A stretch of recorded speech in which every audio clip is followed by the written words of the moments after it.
ৰাজ্যৰ বান পৰিস্থিতি লাহে লাহে উন্নত হৈছে। ডিব্ৰুগড়ত জলপৃষ্ঠৰ সামান্য বিপদসীমাৰ ওপৰত আছে যদিও আন গোটেইবোৰ অঞ্চলতে ব্ৰহ্মপুত্ৰৰ পানী লাহে লাহে কমিবলৈ আৰম্ভ কৰিছে। বুঢ়ীদিহিং নদীৰ পানীও কমিবলৈ আৰম্ভ কৰিছে। মই আশা কৰোঁ অহা 2-3 দিনৰ ভিতৰত বান পৰিস্থিতি আৰু অধিক উন্নত হ'ব। লাহে লাহে ৰাইজ আশ্ৰয় শিবিৰৰ পৰা ঘৰলৈ উভতি যাব পাৰিব। অহা বুধবাৰে আমাৰ চৰকাৰৰ কেবিনেট বৈঠক অনুষ্ঠিত হ'ব। আমাৰ মন্ত্ৰীসকল বিভিন্ন জিলালৈ গৈছিল বান সাহায্যত সহায় কৰিবৰ বাবে। মই এইবাৰ তেখেতসকলক আকৌ এবাৰ জিলা সদৰসমূহলৈকে বা বান ক্ষতিগ্ৰস্ত অঞ্চলসমূহলৈকে পঠিয়াম, যাতে বানৰ পিছত পুনৰ সংস্থাপনৰ ক্ষেত্ৰত আমি কাম কৰিব পাৰোঁ।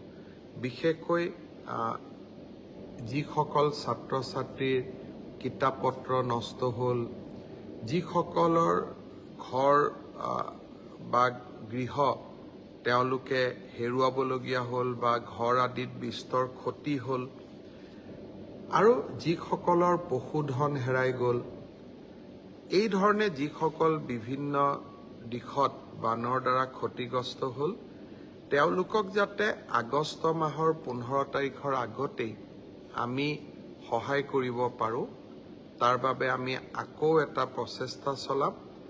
আৰু সেইকাৰণে আমাৰ মন্ত্ৰীসকলক পুনৰ এবাৰ জিলা সদৰসমূহলৈকে মই পঠিয়াম, বান ক্ষতিগ্ৰস্ত অঞ্চলসমূহলৈকে মই পঠিয়াম, যাতে ডিচি সকলে, জিলা আয়ুক্তসকলে খুব ক্ষীপ্ৰ গতিত কাম কৰিবলৈ প্ৰেৰণা পায়।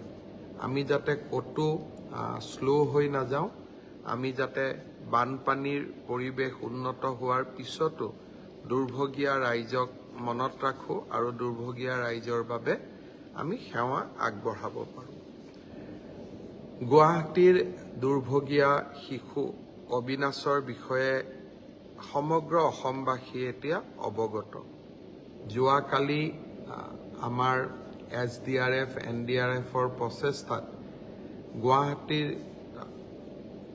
আমি অবিনাশৰ মৃতদেহ এটা নলাত ৰাজগড়ৰ ওচৰত এটা নলাত বিচাৰি পাওঁ।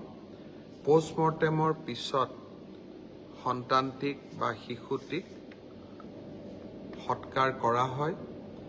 মাক দেউতাক দুখত ভাগি পৰে।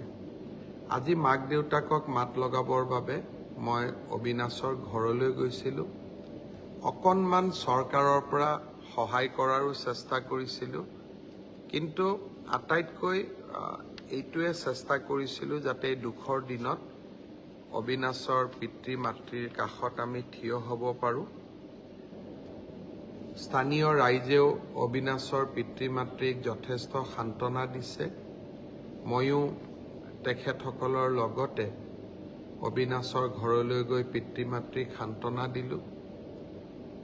ভৱিষ্যতেও পিতৃ মাতৃক যি পাৰোঁ সহায় কৰাৰ কাৰণে প্ৰচেষ্টা অব্যাহত ৰাখিম। বানপানীৰ সাহায্য অভিযানৰ